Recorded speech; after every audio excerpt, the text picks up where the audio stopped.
Já. 1, 2, 1, 2. Halló, halló. Tjekka.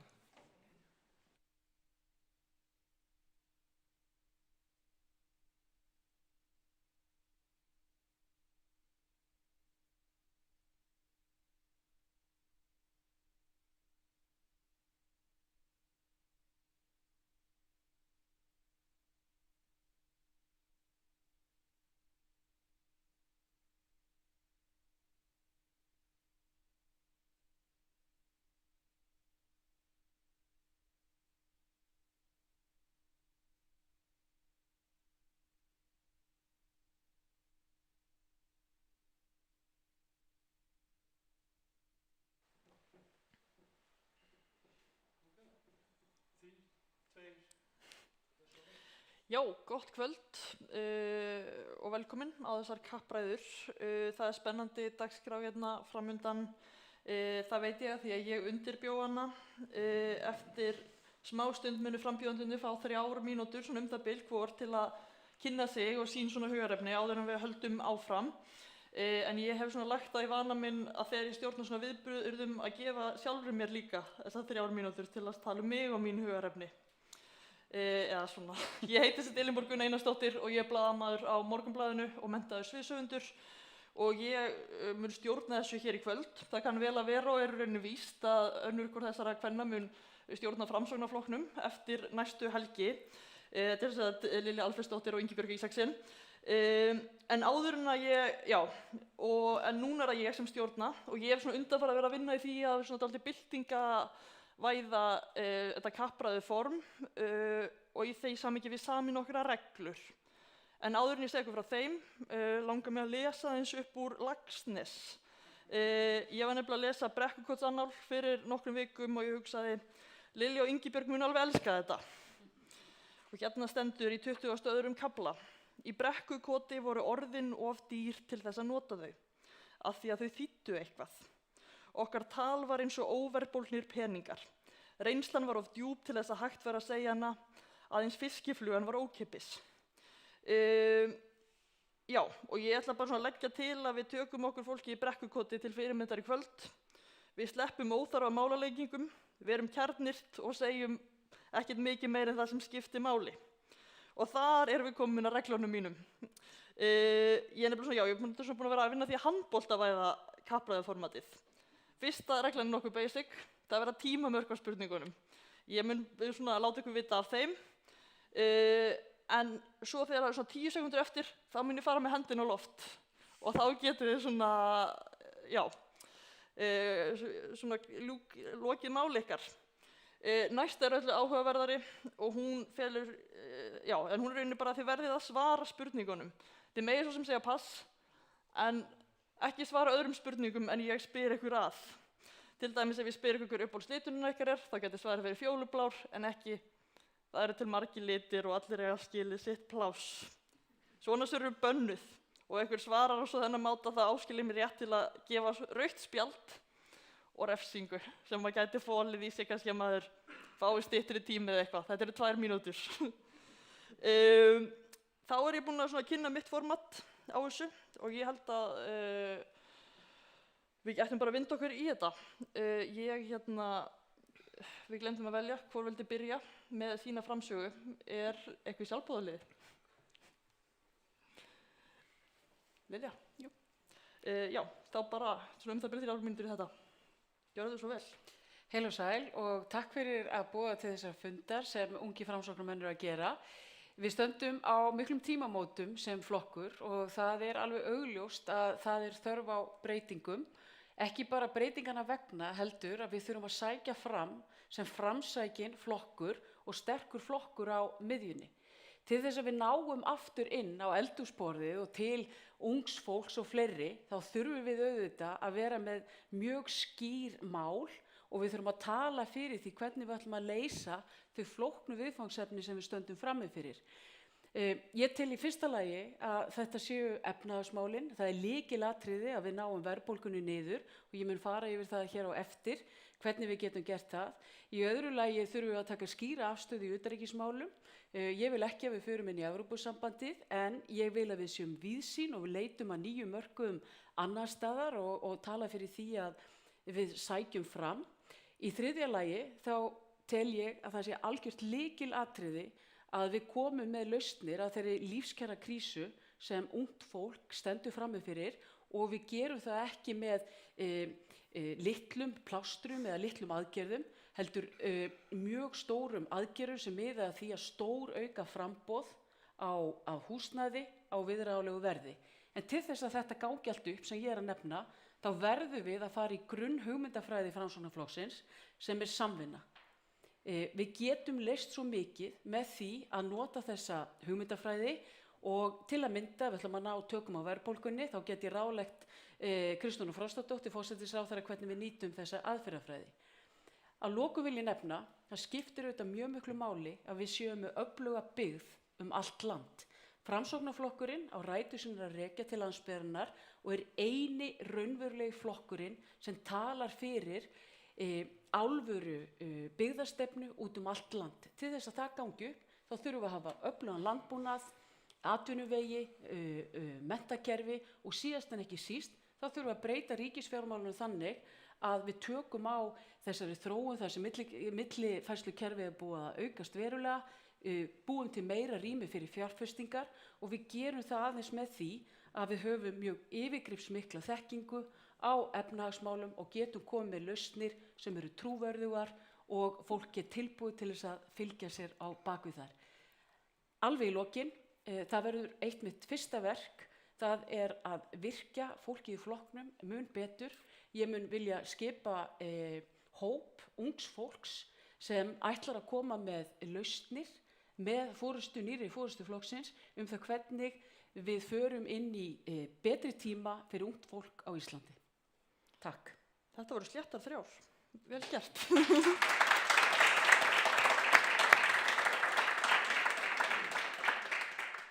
Já, Ingibjörg. Já, góð kvöldið og þakka ykkur fyrir hérna vettvang. Spennandi að taka þátt í þessu og gaman að sjá ykkur öll sömul. Það eru sannlega tímamót, það eru líka breytingar, það eru breytingar í heiminum, það eru breytingar í samfélaginu okkar og það hefur tekið örum breytingum núna á undanförnum árum, ánægjulegum breytingum og ég finn það núna í samtölum mínum við fólki í flokknum að það er líka ákall breytingar innan flokksins. Við erum búin að vera með sömu forystuna, sama formanninn og varaformanninn í 10 ár. Í áratug hafa þau leitt skútuna okkar, Framsóknarskútuna, og náð mjög góðum árangri. Hins vegar er það þannig að þessi tækifæri, þessi 10 ár, hafa nýst misvel í því að byggja upp starfi í flokknum og ég finn það núna að fólki í flokknum talar um það að það hafi orðið rof á milli forystunar og grasrótarinnar. Samtalið er ekki nægilega þétt og það er ekki nægilega skýrt. Núna er ég að bjóða mig fram sem formann Framsóknar vegna þess að ég finn það að það er ákall eftir ferskri, samhentri forystu sem vinnur náið með fólkinu í flokknum, vinnur að því að ná árangri, því að við getum talað hér efnahagsmál, við getum talað hér húsnæðismál, heilbrigðismál, mikilvægi þess að það sé byggð allt land og hvernig við ætlum að stuðla að henni, en það er tómt mál að tala það nema að Framsóknarvélin vinni saman. Við þurfum að byrja á því að taka til í garðinum heima hjá okkur, byggja okkur upp innanfrá, frá grunni og þar kemur meðal annars unga fólkið sterkt inn. Það er mjög ánægjulegt að finna það hvað í rauninni okkur hefur fjölgað og við sérstaklega þegar kemur á ungu kynslóðinni, mikið á ungu fólki að skrá sig í flokkinn, en það er ekki bara að skrá sig í flokkinn, staldra stutt við að fara, heldur er það komið til að vera og ég finn það í samtölunum við ykkur, ég finn það í efninu sem þið eru að gefa frá ykkur og allt sem að í rauninni þið hafi verið að byggja upp núna undanförnum mánuðum árum og það er mjög ánægjulegt að fylgjast með ykkur því að einmitt á þessum kynslóðaskiptum núna sem er að verða í flokknum þá þarf næsta kynslóð að taka við kyndlinum og það er unga fólkið. Þannig að lykillinn að uppbyggingu Framsóknar er meðal annars unga kynslóðin sem núna er að taka við og það er mikilvægt að forystan eigi þétt og nái samtal með unga fólkinu. Við viljum byggja upp samfélag þar sem við getum sett börnin okkar í skóla. Þau upplifa öryggi, þau vilja ná framförum og sýni árangur. Við viljum byggja samfélag þar sem við getum leitað í öflugu heilbrigðisþjónustu allt land. Að við fyllum upp í þá þjónustu sem þarf á landsbyggðinni til þess að við höldum fólkinu þar sem meðal annars verðmætin skapast. Við getum hort á landbúnað, við getum hort á sjávarútveg, ferðaþjónustu, stóriðju. Við þurfum fólkið í landinu allt land til þess að vinna þessi verk, til þess að skapa velsæld í landinu, því að til þess að geta tekið út úr ríkiskassanum, þá þurfum við að geta lagt inn í hann. En kæru félagar, það eru klárlega tímamót, við erum að fara að kjósa nýja forystu núna á sunnudaginn og þá snýst það hvort að við séum tilbúin hér til þess að leiðin breytingar fyrir flokkinn inn í nýjan framsóknar áratug og ég tilbúin til að bretta upp ermar með ykkur.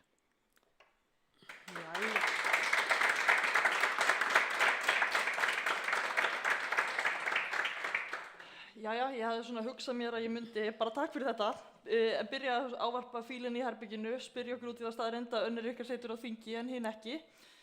Svo horfði ég á þau viðtöl sem þið hafið þegar farið í og þar var þeirri spurningu svarað ágætlega. Eins og ég skil það rétt þá finnst Ingibjörgu sem situr á þingi það vera mikill kostur að hafa aðgang að málstofunni þar og Lilju sem situr ekki á þingi finnst það sömuleiðis vera kostur því að það að byggja upp flokkinn er stórt verkefni og tímafrekt, þannig að það er gott að vera ekki í fullu starfi sem þingmaður. Þetta er allt gott og blessað, en í staðan fyrir að spyrja ykkur nákvæmlega út í þetta, þá langar mig að spyrja ykkur, hvað munið þið gera öðruvísi en hefur nú þegar verið gert í flokknum til að koma stefnu framsóknar á framfæri við þjóðina og þar með væntanlega fyrir ykkur, aukað fylgi flokksins. Já, því að svona, eitthvað virðist ekki hafa verið að ganga nógu vel undanfarið eða marka má skoðanakannanir, kannski Ingibjörg. Ég býð þér að byrja að svara þessu og þá er ég hugsað þetta svona 1,5 mínútu á spurningu núna. 1,5 mínútu, já, takk fyrir það. Ég myndi nú þetta byrja á því að ræða við grasrótina, eiga samtali við hana, fara hringinn í kringum landið, þétta samtalið, þétta samstarfið. Síðan myndi ég leggja áherslu á það að við myndum tala skýrt, við myndum tala umbúðalaust. Við værum tilbúin til þess að segja minna, lofa minna en standa við það sem við segjum. Ég tel að það sé afar mikilvægt í stjórnmálum í dag að við séum ekki í einhverri popúlista pólitík og tala hér í fyrirsögnum og frösum, heldur séum við ábyrg og við færum rök fyrir okkar máli. Við séum óhrædd við það að vera umdeilt. Því að við í Framsóknarfólk höfum stundum haldið aftur á okkur vegna af hræðslu við það að vera umdeilt. Við eigum að segja okkar skoðanir, færa rök fyrir okkar máli og í rauninni vera óhrædd við það að taka í rauninni umræðuna og gera hann á málefnalegan hátt. Takk fyrir það. Lilja? Já, þetta er mjög góð spurning og ég held að það sem við höfum séð núna undanfarið að jafnvel þó að við höfum verið í stjórnarandstöðu og með okkar 5 þingmenn að þá höfum við kannski ekki alveg náð eins vel í gegn og við hefðum viljað sjá. Við höfum séð fylgi lækka úr 8% í 5%. Og það er verk að vinna og eina leiðin til þess að við náum aftur í gegn, það eru þetta að vera mjög málefnaleg og koma með alvöru lausnir á alvöru viðfangsefnum og ég nefni aftur húsnæðismál ungs fólks að til þess að við fáum fólk til þess að koma og kjósa okkur þá verðum við auðvitað að kynna heildarpakka, ekki bara segjast vera með plan. Svo er ekkert plan eins og núverandi ríkisstjórn, heldur kynna fyrir fólki og hafa þetta á því talsverða þekkingu það hvernig er hægt að gera það. Það gerir enginn einn. Það sem ég vil gera og vil gera öðruvísi er að ég vil fá þetta öfluga fólk í flokknum til liðs við nýja hugmyndafræði sem gengur út á það að nýta samvinnu aðferðina sem klárlega virkar og við þurfum að kynna hana enn frekar. Þannig að það sem ég sé fyrir mér, það er að halda úti mjög öflugu málefnastarfi þar sem við erum að leysa þessi helstu viðfangsefni, hvað sem það sé verðbólga, húsnæðiskrísa, utanríkismálin og ég hef reynslu af því að menntastefnan, hún var unnin, grunnurinn að henni var hjá grasrótinni og við kynntum hana svo fyrir þjóðinni og gerðum hana lögum og það bara virkaði mjög vel. Takk fyrir. Takk fyrir. Já, þegar ég var svona að semja spurningarnar, maður er alltaf að hugsa hvernig nær maður salnum og ég hugsaði hvað fíla Framsókn? Jú, landsbyggðina. Og þar eru heldur betur blikur á lofti. Það hefur lengi verið vandamála ungt fólk á landsbyggðinni flytur til Reykjavíkur að jafnvel erlendis til að sækja sér menntun, en svo þegar það vill snúa aftur heim, þá eru fá, ef einhver störf í boði, sem að henta þeim. Og já, ætla má þessi vandi sé aðeins að aukast. Núna var dómsmálaráðherra að taka ákvörðun að leggja niður sýslumannsembættin, þannig að þau verða aðeins 1. Já, ég ætla að spyrja ykkur bara, hvernig sjáu þið fyrir ykkur að bæta úr þessari stöðu? Verðið þið kjörnar sem formaður Framsóknar? Lilja, ef að þú byrjar á þessu. Já, ég myndi fyrst segja að þetta snýr auðvitað fyrst og síðast að atvinnumálum og í mínum huga líka að menntamálum. Það þarf auðvitað að skapa þannig skilyrði að atvinnulíf geti blómstrað, því að ef það eru öflug fyrirtæki, hvort sem það séu í einkaeigu eða eru í opinberri þjónustu, að það þarf að búa til ákveðna hvata til þess að það sé hægt einhvern veginn að sækja fram frekar hvað það var. Mér langar bara kannski að nefna sem dæmi að því ég var ferðamálaráðherra, þá studdum við flugþróunarsjóðinn á Akureyri og með svona markvissi sýn það að efla millilandaflugið á Akureyri og að sinna því eins og við gerðum, þá var það raunveruleika og það komið núna öflugt millilandaflug einmitt í heimabæ Ingibjörgar sem ég veit hún er mjög þakklát fyrir. En við gerum þetta auðvitað með því að vera með þessa sýn, bara hvar eru kostir og gallar, hver eru kostinir við hvert byggðarlag og hvað þarf að gera betur í hverju einasta byggðarlagi og förum í markvissa stefnu. Það sama var gert auðvitað þegar háskólinn var settur þangað, en við þurfum að taka hvert einasta byggðarlag og sjá hvernig er hægt að styrkja það, hvernig getum við gert það með opinberum hvötum og hrinda því svo í framkvæmt. Og eins og ég nefndi, það eru margar aðgerðir sem er hægt að fara í, en fyrst og síðast þarf að fylgja þessu mjög vel eftir. Takk fyrir. Ingibjörg, þú var saman bolta. Já, ég kem af landsbyggðinni og þekki það vel og ástæðan fyrir því að ég fer í pólitík er meðal annars mín sýn fyrir það hvernig við getum elt byggðirnar í landinu. Það er auðvitað þannig að það er gríðarlega tekjur sem skapast á landsbyggðinni og mikil tækifæri framundan, bæði þegar við horfum á nýsköpun og verðmætasköpun almennt, hvort sem það er sjávarútvegur, landbúnaður, matvælaframleiðsla og svo framvegis. Hins vegar er það þannig að við þurfum að hafa skýra sýn. Við þurfum að hafa skýra sýn fyrir það hvernig við jöfnum samkeppnisstöðu í landinu og við þurfum að byrja á því að horfa á innviðina, á grunninn. Byrja til dæmis á orkukerfinu, að flutningsjöfnun raforkukostnað sem er sama hættu allt land. Við þurfum að byggja upp skólakerfið okkar, við þurfum að byggja upp veginn okkar, stytta vegalengdir á milli byggðakjarna. Við þurfum að hafa öfluga heilbrigðisþjónustu til þess einmitt að fólk sækist í að vera á landsbyggðinni og haldist þar.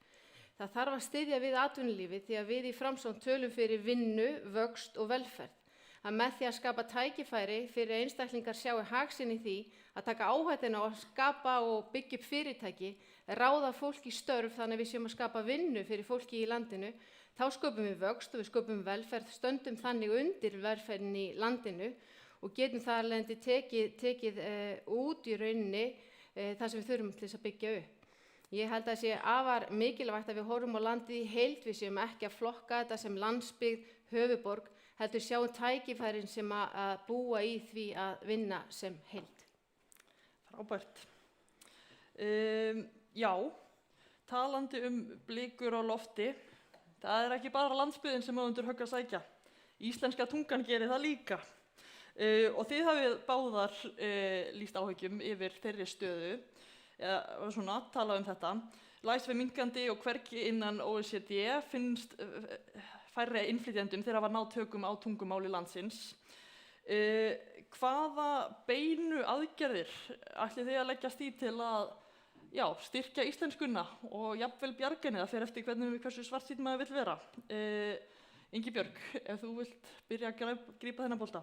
Já, það er að mörgu að taka þegar kemur að íslenskri tungu og fyrst og fremst er það að horfa á menntakerfið, styðja við kennara, við þurfum að fara markvisst í það að efla í rauninni kennaramenntun og fjölga kennaramenntuðu starfsfólki í skólunum.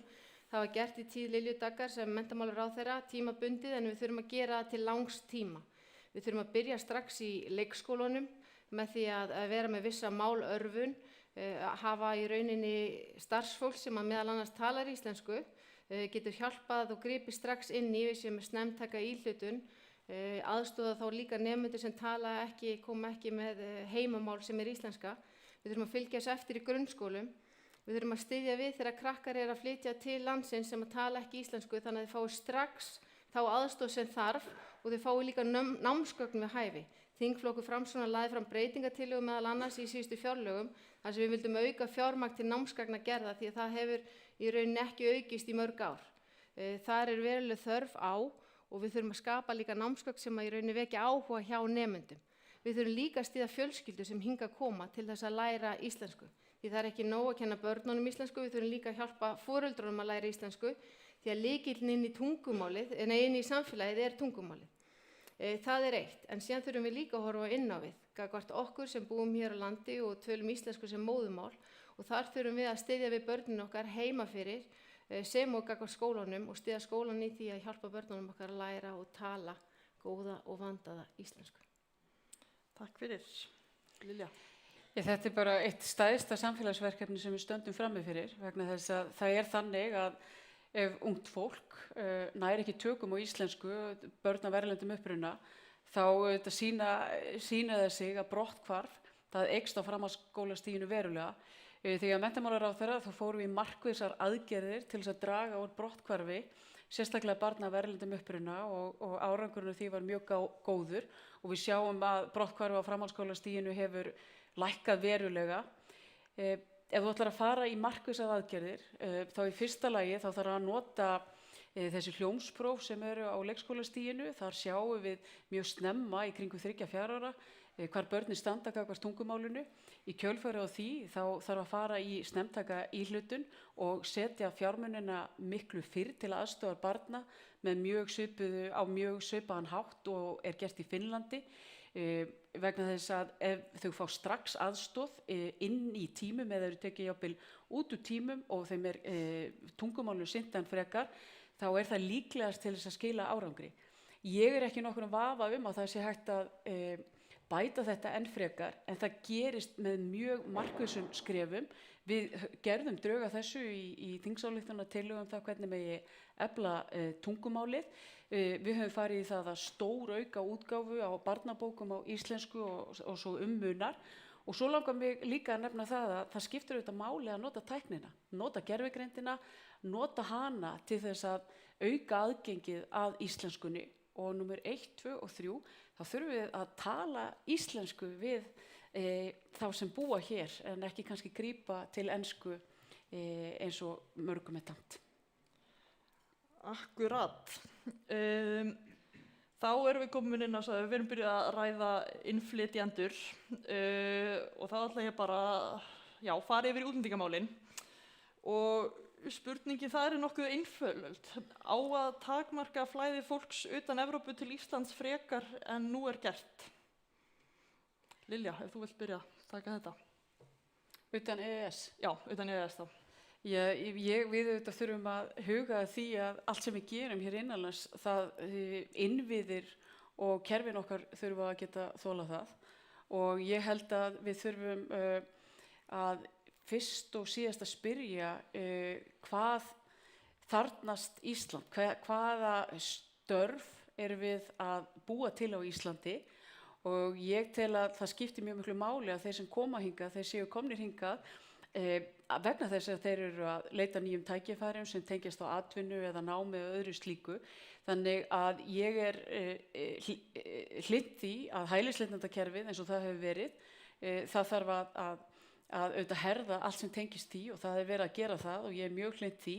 En varðandi innflytjendur og fólk sem kemur hingað til þess að vinna og gera eitt og annað sem gagnar samfélaginu okkar og ekki bara því heldur viðkomandi einstaklingum, að þá tel ég að við eigum að nálgast það með opnum huga. En ég ítreka það mjög mikilvægt að þeir sem hingað koma, þeir komi hingað og aðlagast íslensku samfélagi og séu hingað komnir til þess að leggja sitt á mörkum.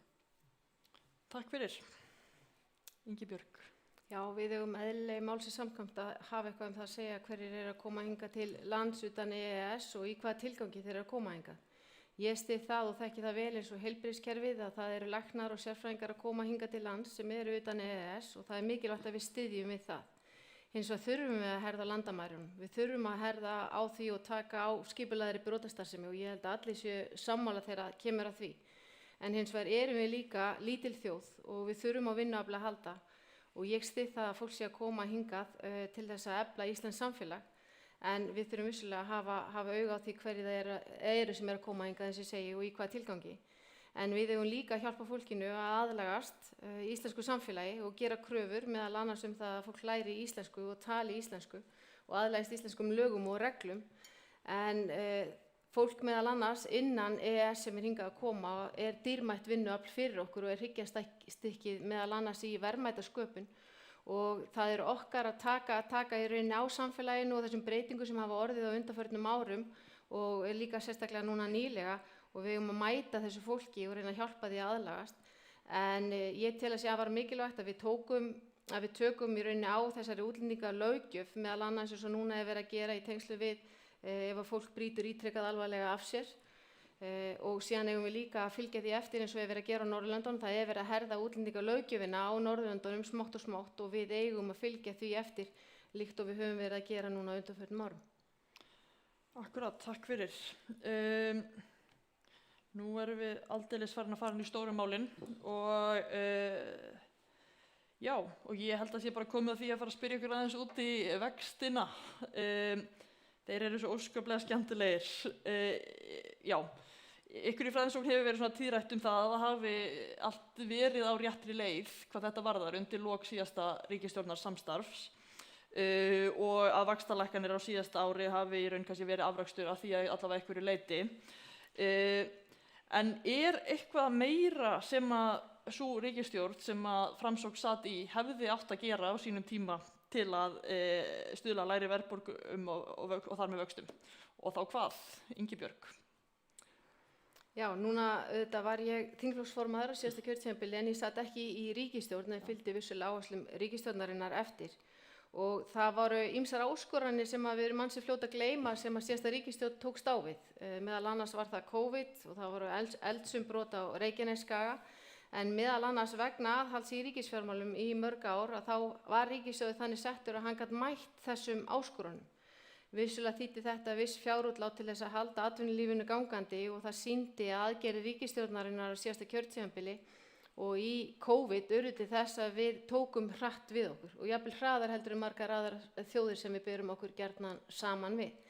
En þegar þessi síðasta ríkisstjórn skildi við þá var vaxtalækkunarferlið svo sannarlega hafið og það var í rauninni stefnt að hallalausum ríkisfjármálum árið 2008 en núverandi ríkisstjórn að hallast að því að reyna að ná því 2007. Það mjög jákvætt að stefna að hallalausum ríkisrekstri og ég held að allar ríkisstjórnir sama hvenær þær ríkja þær stefni að því að það afar mikilvægt vegna þess að meðal annars til þess að við náum niður verðbólgu og vöxtum. En ég held að núverandi ríkisstjórn hún sé í rauninni að auka fjárútlátin of mikið. Ríkisútgjöld hafa ekki hækkað jafn mikið núna í áraraðir, ég rauninni ekki síðan síðasta vinstristjórn var við lýði. Það búið að hækka útgjöldin 143 milljarða, 9% á milli ára og svo líka skattlagning hefur hækkað mikið þannig að það hefur haft það í för með sér að fyrirtæki eru að halda aftur af sér í tengslu við það að ráða fólk og við sjáum hér atvinnuleysi aukast, hagvöxt minnka, verðbólga að hækka og þar af leiðandi vextir ekki að lækka þannig að það eru ansi miklar blikur á lofti. Akkurat. Lilja, þá fer þetta yfir til þín. Já, ég ætla að svara þessu með þannig hvað ætlum við að gera inn til framtíðar? Hvernig hægt að ná tökum á þessari verðbólgu sem blasir við? Og þá held ég að ég myndi ráðleggja forsætisráðherra ef ég ætla að setja mig í þær stellingar að hún þyrfti að nota samvinnuleiðina og samvinnuhugsjónina til að ná utan með hlutina eins og þeir eru. Í fyrsta lagi þá þarf að setja leiða með góðu fordæmi og laun hækkuðu hjá ríkisstjórninu og æðstu embættismönnum síðasta sumar 5,7% meðan laun á almennum markaði hækkuðu 3,5%.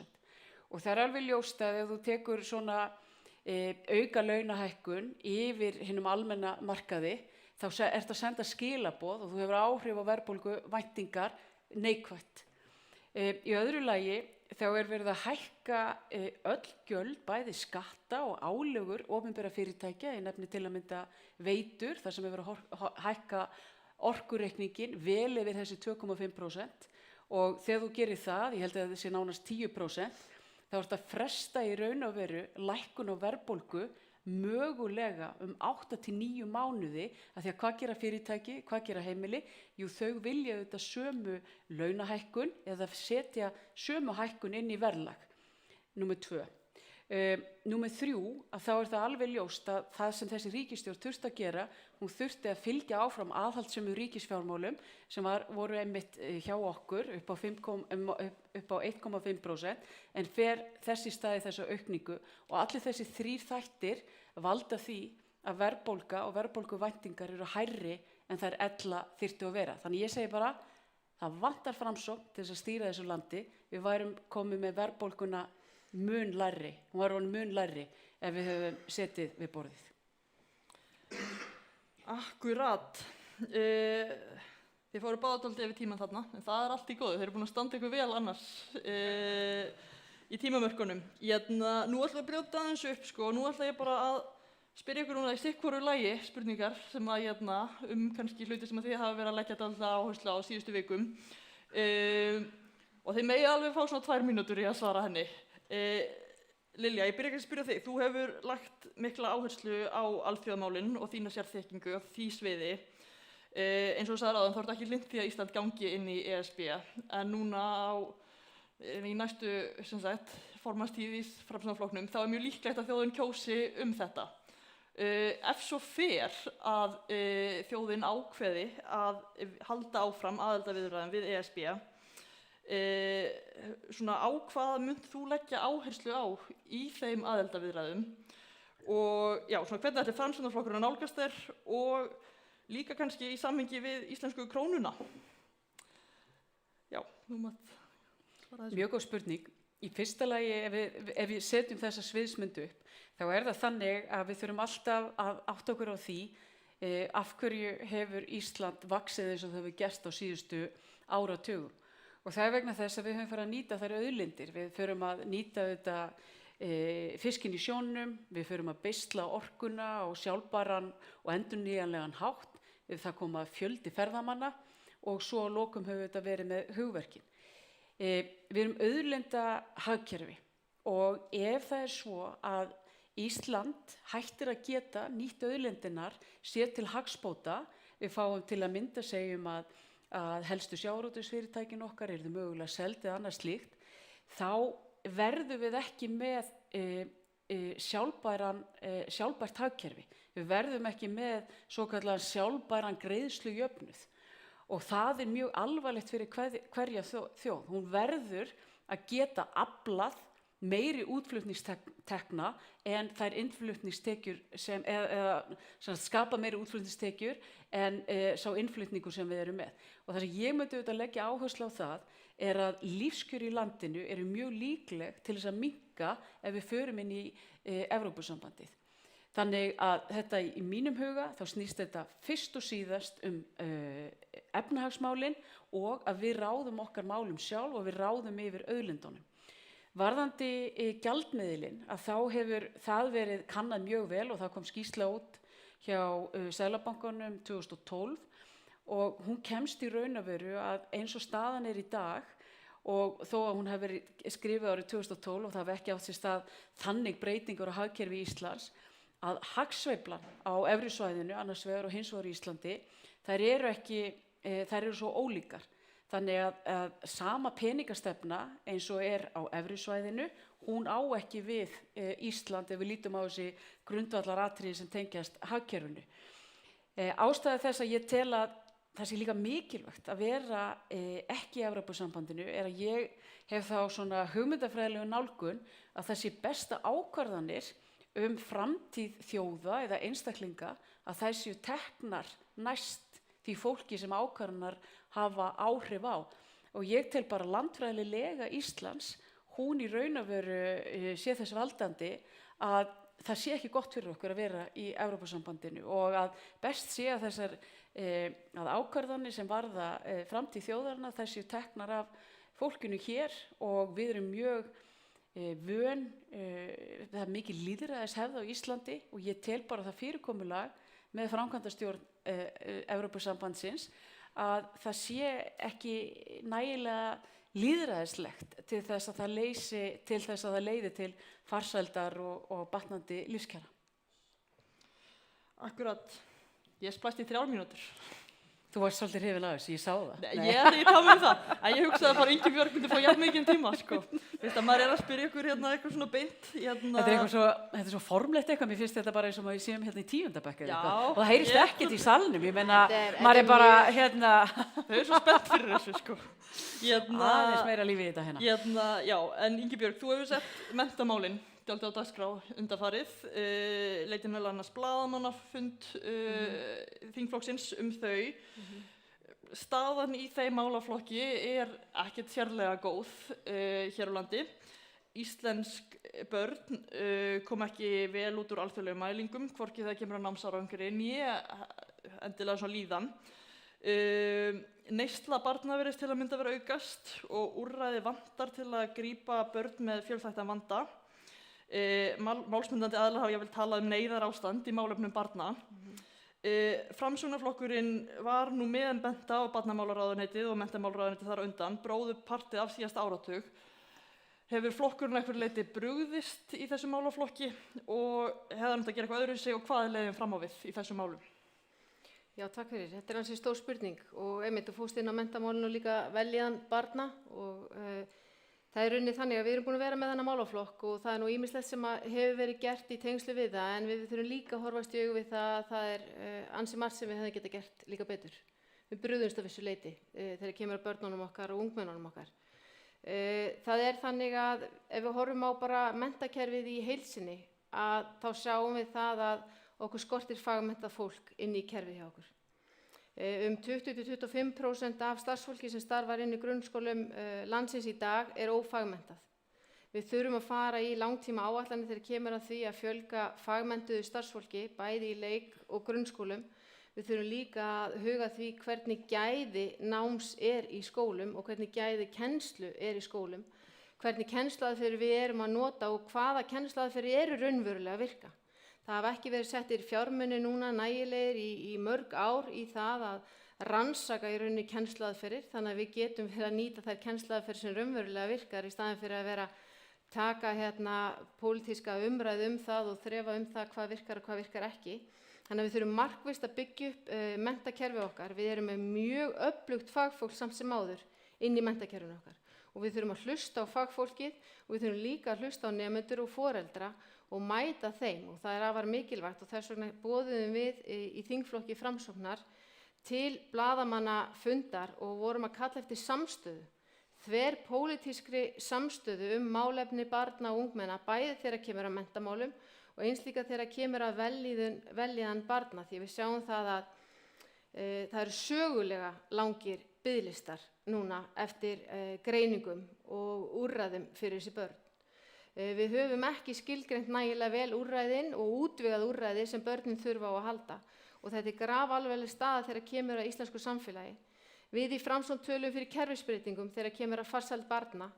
Ég trúi á þær breytingar. Þær munu þurfa langtíma fjármögnun, þær munu þurfa stjórnmálaflokk sem trúir á þessar breytingar og við höfum séð það nú þegar að þessar kerfisbreytingar eru að hafa áhrif. Við erum að grípa börnin okkar fyrr og það er samfélagslega hagkvæmt að við séum að grípa börnin okkar til þess að koma í veg fyrir kostnað síðan meir og ég tala ekki bara álag á börnin. Við erum að draga úr því að tækifærin þeirra til þess að þroskast og dafna og ná árangri og við eigum að byggja grunninn á morgundeginu með því að efla alla þjónustu þegar kemur að börnum og ungmennum á Íslandi vegna þess að þannig náum við að vaxa sem þjóð og þannig náum við árangri. Þú vildi koma með örstuð Má ég koma aðeins inn í þetta vegna þess að ég tel að það hefur verið margt mjög vel unnið í menntamálum og mér langar aðeins að nefna þessa alþjóðlegu PISA-könnun. Ég held að menntakerfi okkar sé að mörgu leyti á mun betri stað en við áttum okkur á. og eitt af því sem hefur að gerast á undanförnum árum að við sjáum það að börn sem eru komin auðvitað aðeins lengra í náminu, börn víða annar staðar eru komin bara lengra í að svona fara lengra á dýptina og meira á dýptina í löndunum sem við berum okkur saman við. Og það sem ég vildi sagt hafa það að ef við ætlum að ná betri árangri í PISA þá þurfum við líklega að flytja eitthvað af þessu framhaldsskóla efni neðar. Það það sem að gerast inn í kerfunum okkar og ég held að til að mynda varðandi læsi og annað slíkt að það sé miklu meira að gerast inn í skólunum en við gerum okkur grein fyrir og það þarf að fara í kerfisbreytingar á því að skoða það gaumgæfilega hvort að þetta sé staðreyndin að við höfum verið að dragast aftur úr og að því að við erum með börnin okkar lengur í skóla. Við vorum að útskrifa eftir svona framhaldsnámið tvítug og þessar breytingar, við þurfum að ráðast í þessar breytingar og við þurfum líka átt okkur á því hvað að gerast þarna. Ingibjörg, vilt þú bregðast eitthvað frekar við þessu eða ég vil tjáði eitthvað að þessu með ESB? Já, einmitt, ég reyna alltaf að fara eftir reglunum, ég kannski of kurteis þegar það kemur að þessu. Þú var svo ströng á þann að ég ákvað að fara eftir reglunum. Það verður líka að sýna svolítið hugrekki. Það nefnilega mjög gaman að heyra hérna í mótframbjóðanda mínum vera að tala út frá sinni reynslu sem ráðherra og hún búin að vera núna varaformaður í 10 ár. Og þú elskar mig þingflokksformaður í 5 ár, ég vildi bara benda þér á það. Það líka gjörólíkt, þannig að ef þú þekki gang þingsins þá það gjörólíkar stöður að vera varaformaður og þingflokksformaður. Ég var í þinginu í 9 ár, þannig ég þekki þingið ágætlega. Það sem ég sakna hins vegar, bara svo ég segi það hér vegna þess að við erum 5 manna þingflokkur og við erum samvinnuflokkur og við trúum á það að vinna saman og núna þegar við erum að reyna að ná viðspyrnu vegna í rauninni skelfilegs fylgis, ef við getum orðað eins og það óásættanleg staða sem flokkurinn í dag. Að eftir síðustu kosningar þá hef ég bara saknað þess að fá varaformanninn okkar inn á þingflokksfundi sem eru alltaf boðaðir til 2 ferðir í viku, 2 tíma í senn þar sem við erum einmitt að ræða þessi stærstu mál. Við erum að ræða efnahagsmálin, við erum að ræða heilbrigðismálin, við erum að ræða í rauninni velferðarmálin, alþjóðamálin, allt sem viðkemur þinginu og þar formaður, varaformaður, ritari, alltaf boðaðir ásamt öðru góðum gestum. Það hefði verið mjög gott að fá víðsýni og þekkingu varaformanns inn á þessa fundi einmitt til þess að efla hópinn og styrkja út af við. Þá ég nú bara að gleðja þingflokksformanni með því að ég held að ef allt gengur eftir að þá ég komin þarna með þér vonandi eftir helgi og mun leiða Framsóknarflokkinn inn í góða tíma þar sem við ætlum að styrkja grasrótina, styrkja allt málefnastarfið og sannarlega vinna að þessu eins og samvinnuflokkur og ég hlakka virkilega til þess að fara í þessi mál með þér og þetta sé til þess fallið að efla allt sem við erum að gera. Akkurat. Ég ákvað að leyfa þess aðeins að gerast það því ég aldrei gaman átökum. En ég var að hugsa að opna aðeins á spurningar úr salnum ef þær eru einhverjar. Við höfum samt mjög takmarkaðan tíma en einhver með spurningar í salnum sem að hér ein.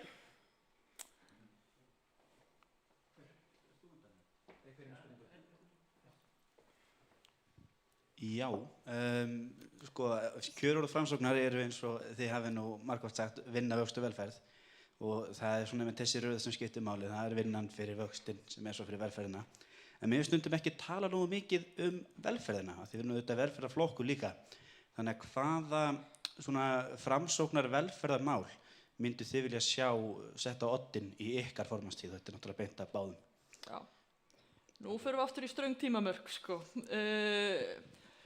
Ingibjörg, vilt þú byrja að svara þessu? Já, ég myndi vilja byrja á í rauninni öllu sem þegar kemur að ungmennum og börnunum okkar. Að við séum með snemmtækar íhlutanir, grípum börnin okkar eins fljótt og hægt og eigum viðeigandi úrræði til handa þeim. Það númer 1, 2 og 3, síðan myndi ég vilja vinna því að bæta hag barnafjölskyldna, þannig að þau eigi fyrir húsnæðislánunum sínum hver mánaðamót og geti verslað í helgarinkaupin, styðja við barnafjölskyldur. Ég held að sé afar mikilvægt líka við hugum að eldra fólkinu okkar og þeim sem verst standa og við séum að mæta þeim með vissum hætti. Það þarf auðvitað forgangsraða fjármununum þegar þeir eru takmarkaðir, þannig að ég myndi vilja að reyna að greina þá sem að verst standa í samfélaginu og mæta þeim í staðan fyrir að setja þetta yfir heildina. En númer 1, 2 og 3 væri fyrsta hagsmunamál sem við þurfum að ná hér á Íslandi núna í dag. Það er að ná tökum og verðbólgu og vöxtum því það er eitt mesta hagsmunamál sem við getum unnið að fyrir heimilin og fjölskyldur og í talinu ekki fyrirtækin í landinu. Takk fyrir. Lilja. Já, ég ætla að tala heilbrigðismál. Ég held að heilbrigðismálin við náðum mjög góðum árangri með fyrrum heilbrigðisráðherra Willum Þór Þórssyni og ég myndi vilja setja það enn frekar á oddinn. Við sjáum að biðin eftir þjóðarsjúkrahúsinu, hún er orðin ansi löng og það er ástand, við bara heyrum það og ég held að það sé söknur eftir styrkri forystu Framsóknarflokksins. Þannig að heilbrigðismálin, klárlega menntamálin að halda áfram með þau góðu mál sem við vorum með þar, bæði menntastefnuna og farsældina. Svo langar mig að nefna fólki sem hefur byggt upp landið okkar, eldra fólk. Ég myndi gjarnan vilja að við værum flokkur sem myndi sækja svona svolítið fram að tækifæri þeirra í íslensku samfélagi myndu aukast. Það er oft sagt við fólk sem er kannski við bestu heilsu, 67 ára, jæja, nú verða breytingar af því að það er komin einhver tala, en hvað er tala? Við lifum, lífaldur þjóðarinnar hefur hækkað og ég myndi vilja svona leggja meiri áherslu á þennan hóp og svona frekari tækifæri og líka þessar kynslóðir svona geti unnið meira saman og ég held að það séu mörg sóknarfæri í þessum velferðarmálum og við höfum auðvitað lagt mikla áherslu á það sem flokkur og gert marga góða hluti þar. Mér langar líka að grípa aðeins boltan hann og fá að bæta við. Komum með svona svingkörf eins og áðan. Það er einmitt þegar kemur að heilbrigðismálunum að því að ég hef verið að setja mig verulega inn í þau og þekki þau frá mínu fyrra lífi áður en ég fór í pólitík.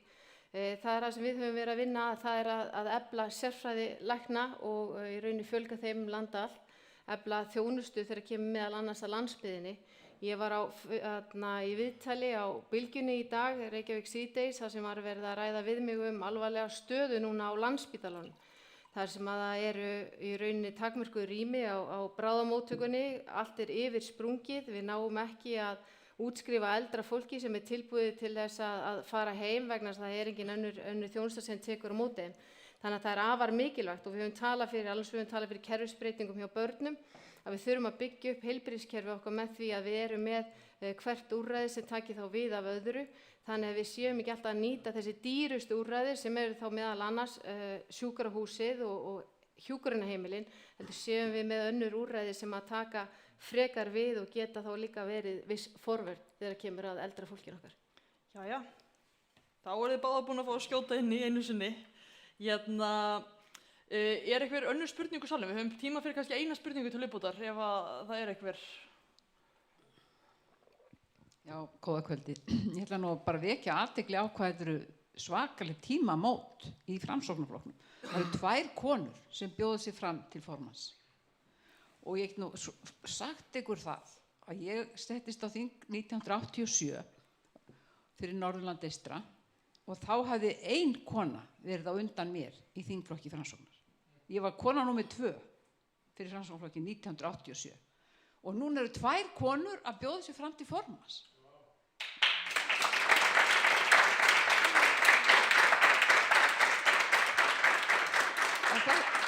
Ég veit að þetta er ekki spurning, en ég er með eina spurningu og það er í sambandi við PISA margum talað að mér er sagt að Ísland sé í raun ekki samanburðarhæft alveg við önnur lönd vegna þess að við séum að láta öll börn taka prófið en hjá öðrum þjóðum, stórþjóðum, þá bara sendt svona 1 og 1 barn í prófið. Og ef þetta er svona, að þá er þetta náttúrulega bara stórfrétt. Og hver veit? Ég veit það ekki, þið vitið þetta kannski. Takk. Viljið þið byrjast eitthvað við þessu? Já, ég skal byrja á því. Þetta er rétt, Valgerður Sverrisdóttir, og takk kærlega fyrir að benda líka á þessa stöðu í flokknum. Hún er skemmtileg. En þetta er nákvæmlega svoleiðis. Það eru öll börn vegna þess að til þess að þetta sé marktækt þá þarf að prúfa alla hér. Af því annars erum við of fámenn. Það eru 4.000 börn prúfið annars staðar, en þú þarft að hafa 4.000 börn til þess að það sé marktækni inn í prófi. Þannig að auðvitað skoða ég þetta sem menntamálaráðherra og þetta var eina leiðin til þess að taka þátt í þessu var með þessum hætti. En það sem ég var að segja líka er að til þess að við áttum okkur nákvæmlega á því hvað er að gerast í menntakerfinu, þá þarf að bera saman epli og epli. Ég er með þá tillögu að það verði gerð samanburðar rannsókn á 2 ríkjum pluss Íslandi, bara hvar við stöndum. Eistar eru að gera mjög gott mót, það eru Írar líka og það er mjög mikilvægt núna að við förum nákvæmlega yfir bæði bara hvar börn standa í náminu þegar þau eru 10, 11 og 12 ára, því að til að mynda eitt sem er alveg nauðsynlegt að gera er að til dæmis börn í Íslandi, þau eru í miklu meiri náttúrufræði kennslu en Ísland og það sem er líka að hjá okkur er að námsorðaforði barnan okkar, hann er ekki eins mikill í 10. bekk og hjá jafnöldrum þeirra og það bendir þá til þess að námsefnið sé ekki nægilega þungt á þessum tímapunkti og ef við ætlum að gera alvöru umbætur á menntakerfinu þá þarf að fara alveg svona í grunninn og gera þetta stöðumat alveg frá svona líklega 9 ára aldri. Takk fyrir, Ingibjörg. Já, Valgerður, takk fyrir að standa upp og vekja athygli á þessum merku tímamótum. En það er þegar kemur að PISA, þá er það í rauninni þannig að það er ekki öll börn sem taka PISA-próf á Íslandi. Það er viss hlutfall sem þarf að taka prófið úr hverju skóla og hverjum bekk. Það er rétt, en það er ekki öll börn sendi í prófið. En það er líka misjafnt á milli landa, það er alveg rétt. En það sem við þurfum að horfa á sem þjóð er ekki endilega hvað við höfum dregist aftur úr, því við höfum dregist jafnt og þétt aftur úr undanförnum árum og eru núna 2 árum og eftir með meðaltalið í PISA. Það sem við þurfum að horfa á er bara árangur Íslands og þróun Íslands og bera saman í rauninni tölurnar hvernig við stóðum okkur sem þjóð og hvernig við stóðum okkur síðast sem þjóð. Og horfa á þann mælikvarða frekar heldur en að bera okkur saman með aðra þjóðir, því það segir okkur mest um stöðuna. En við þurfum líka að horfa á önnur próf og aðra mælikvarða, ekki bara PISA. Það er margt annað sem við stöndum meðal annars framar sem þjóð, ef við horfum bara á veljiðan barna í skóla, sem að skapa grundvöllunum fyrir því að þau nái árangri og í rauninni síni framfæri. Það er afar mikilvægt líka. Þannig að við þurfum að hafa mælikvarða sem mæla fleiri þætti heldur en bara PISA. Og þá erum við að horfa á hvort sem það er líffræði, eðlisfræði, lestur, vellíðan eða einhver aðri mælikvarða. Þannig að það er það sem við þurfum að horfa á og bæta og meðal annars líka það að þyngja. Ég tek alveg undir það. Það er alveg tækifæri til þess að þyngja námsefnið í grunnskólum, en við þurfum líka að skoða hvernig við erum í rauninni hvernig framhaldið er þegar við horfum á framhaldsskólana í tengslu við það líka. Takk fyrir. Þá ætlum við svona rétt áður en að þið fáið að vera með svona lokaorð hérna eftir, að þá ætlum við að vera með svona já og nei spurningar. Þið eru með spjöld þarna fyrir framann ykkur. Þú erum býða spennt eftir að fá notið það. Það sem það eru já á öðru og nei á hinu. Fyrir þá sem eru með lélega sjón þá er græna spjaldið já og rauða spjaldið er nei. Og þetta eru svona já spurningar eða fullyrðingar og þið bara já. Já, er það sammála í þeim tilfellum. Þá vindum við okkur bara í þetta. Það ætti að leyfa sölu léttvíns í matvöruverslunum. Stytting framhaldsskólans úr 4 árum í 3 voru mistök. Það ætti að skylda menntaskólanemendur til að lesa bók eftir Halldór Laxness. Skylda. Ég er svona... Já, ég myndi segja... Frekar að hallast að já. Okay. Styðjiði borgarlínuna? Já, ég styð hana vissuleyti. Ef að byssu yrði beint að ykkur og þið þyrftuð að velja milli stjórnarsamstarfs með Samfylkingunni eða Miðflokknum, yrði Miðflokkurinn fyrir valinu? Ég bara... Ég er raun að spyrja ykkur hvort myndi frekar fara í stjórnarsamstarf með Miðflokknum eða Samfylkingunni eða þyrftu að velja akkurat núna. Þetta er ekki bindandi. Ég bara málefni ráða. Ég held að sé líka já, málefni sem að stýra ferðinni. Ég býð eftir deginum sem ykkur svarar svona spurningu. Finnst ykkur rétt að spyrja þjóðina hvort hún vilji halda áfram í aðildarviðræðum ESB á næsta árinu?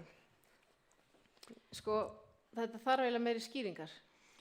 Það fyrir því hvernig hún orðið spurningin. En bara þú veist að þjóðin fái að velja hvort það verði haldið áfram í aðildarviðræðum á næsta árinu. Ekki hvort það eigi að ganga inn í sambandið. Það ætti að snúa aftur til tölustafa í einkunnagjöf grunnskóla. Sko bæði og. Svo að gera að skrifa Facebook statusa og svona til að, en þetta bara maður átt að segja á svörunir núanseruð. En Eigum ekki að vera skýr, það ekki bara já eða nei? Jú, það er akkurat núna, en Ég er að segja að þetta vantar svolítið fyrir flokkan, bara skýra afstöðu. En áður en að þið fáið að vera með smá loka orð hérna, þá langar mig að biðja ykkur til að svona enda þetta fallegum nótum, eða svona næstum enda þetta, að fá ykkur til að hrósa hver annarri. Lilja, ég kannski býð þér að byrja að hrósa Ingibjörgu. Hvað hef ég langan tíma? Því að það er svo mörgu að taka hjá Ingibjörgu. Ekkert of langan tíma. Ekkert of langan. Ég ætla að hrósa Ingibjörgu fyrir það að hún er auðvitað mjög skelleg og hún er mjög dugleg að halda á lofti hagsmunum Norðausturkjördæmis. Hún er mjög dugleg að sinna fólkinu þar. Hún kemur inn og hefur verið þingflokksformaður og verið í forystu flokksins núna síðustu 5 ár og hún er ekkert að láta það á sig fá að þó að flokkurinn sé í ákveðinni krísu. Hún hefur auðvitað stýrt þingflokknum og svona skilaboðum þingflokksins út á við og mér hefur fundist hún hafa verið þokkalega skýr í þeim málflutningi og ég vil bara hrósa henni fyrir að vera svona öflugur talsmaður þingflokksins og hvernig hún hefur farið í það.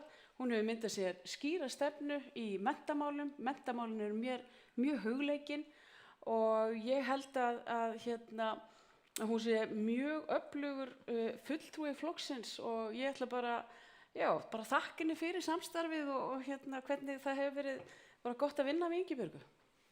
Frábært, Ingibjörg.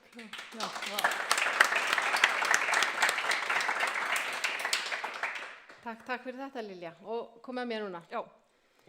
Ég tók strax eftir Lilju þegar ég byrjaði í pólitíkinni og fannst hún koma inn sem svona öflugur stormsveipur inn í pólitíkina. Þetta kemur úr Seðlabankanum á sínum tíma. Ung og efnileg kona kemur inn og tekur strax við ábyrgðarstöðu hjá flokknum. Og það var gaman að fylgjast með henni hvernig hún hefur þroskast og þróast sem stjórnmálamaður á undanförnum árum. Hún hefur verið núna varaformaður í flokknum í 10 ár og tekið þátt í starfinu og uppbyggingu í flokknum. Nú er gaman að fylgjast með henni líka bara sem móður, sem personu og einstaklingi, fjölskyldu konu. Hún styður börnin sín mjög mikið í því sem að þau eru að taka sér fyrir hendur og gaman að heyra þegar hún sjá hana lifna við þegar hún talar börnin sín.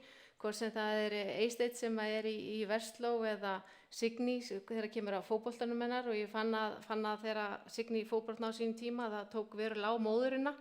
Hún fann samt sem áður mikinn stuðning þegar kom að því að byggja hann upp aftur. Það er afar mikilvægt líka fyrir börn að finna það að foreldrarnir standi með þeim alveg sama hvað þau eru hvað þau brenna fyrir og hvar áhuginn liggur og það er alveg klárlega þannig að Lilja styður sín börn í gegnum súrt og sætt.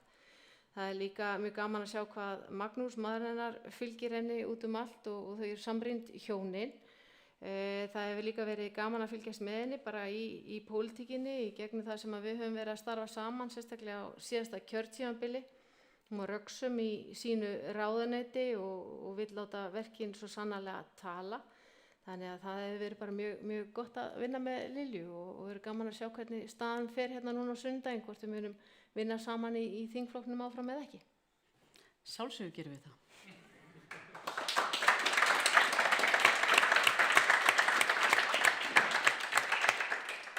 Jæja, við erum eiginlega brunn út á tíma, en ég ætla samt að leyfa ykkur að loka þessu. Lilja, þú byrjaðir í byrjun, þannig að Ingibjörg, ég ætla að bjóða þér að bara byrja með lokaorð og þú hefur svona 2,5 mínútur í að svona. 2,5 mínútur. Jæja, ég byrjaði að þakka ykkur bara kærlega fyrir kvöldið. Þetta var mjög skemmtilegt, fyrst mjög formlegt og maður var að fara eftir leikreglunum, en skemmtilegu vettvangur og þakka ykkur unga fólk fyrir að skapa hennar vettvang. Þið eru rosalega öflug og það verður gaman að fylgjast með ykkur, hver veit nema hér sé einhver þingmaður eða ráðherra eða verðandi formaður Framsóknarflokksins. Það er afar mikilvægt núna að við tökum höndum saman. Við erum að fara inn á þetta flokksþing og spennan hér inni og maður finnur líka í flokknum er ekki bara vegna í rauninni kosningana núna helgina, heldur líka bara varðandi framtíð flokksins. Hvert við viljum stefna, hvert við viljum stýra skútunni og það eru vissulega ákveðin tímamót og í rauninni mun uppbygging og endurreisn Framsóknar hefjast núna næstkomandi sunnudag. Og alveg sama hvernig kosningin fer núna á sunnudaginn þá hvet ég okkur öll til þess að taka vel utanum og styðja vel nýja forystu og við göngum samhent út og byggjum upp flokkin okkar að nýju til þess einmitt að við getum haft áhrif á íslenskt samfélag eins og við höfum gert í gegnum tíðina því að framtíðin er svo sannarlega björt, það er bara okkar að grípa tækifærin. Takk fyrir kvöldið.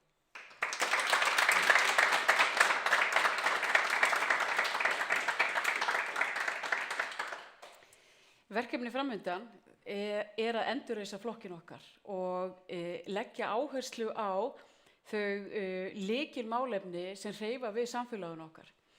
Og ég tel að Framsóknarflokkurinn og grasrót hans og þið öll sem eru hér, okkar öfluga unga fólk, hafi alla burði til þess að taka þátt í þeirri vegferð.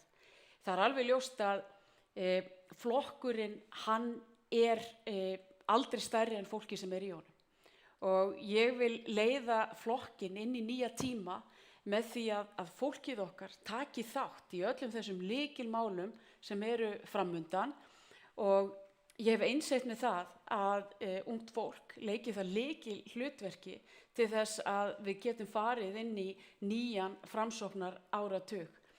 Ég er sannfærð það að við séum að fara að ná aftur miðjunni með skynsemi, með sanngirni, með samvinnu og ég veit það líka að sama hvernig sunnudagurinn fer, ég veit að hann byrjar rosalega, flokkshelgin hún byrjar með hress vegna sem Ingibjörg á afmæli á laugardeginum og ég held þetta sé ekki tilvílun að þessi dagsetningi hafi verið valin, nei ég bara grínast á Ég fengi ekki að ráða henni. Nei, þetta er brandari sko og en ég held þetta verið ósæðlega skemmtileg helgi og ég hlakka virkilega til þess að eyða helginu með ykkur, fara í gegnum málefnastarfið, að við leggjum öll okkar að mörkum að endurreisa flokkin en við gerum það saman og við þurfum að lyfta upp samvinnu hugsjóninni og hún nái aftur í gegn í íslensku samfélagi því að þá mun okkur vegna betur sem þjóð fái þessi góða hugsjón og góða nálgun að blómstra að nýju. Takk fyrir.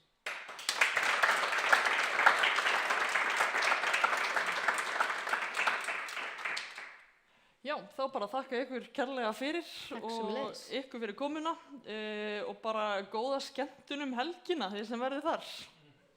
Takk.